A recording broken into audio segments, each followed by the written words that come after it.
Direct and indirect speech.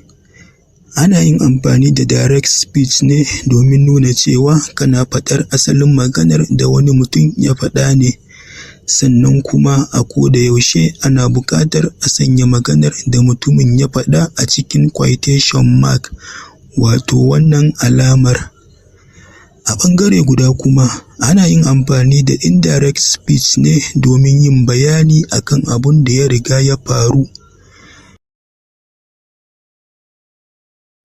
Misali, I am happy, he said. He said that he was happy. I said to him, you are intelligent. I said to him that he was intelligent. Ƙarin misalai. I have a pen, he said. He said that he had a pen. Come here, Ibrahim, he said. He asked Ibrahim to come towards him. Africa is a continent, said the teacher. The teacher said that Africa is a continent. Go away, the soldier ordered Mariam.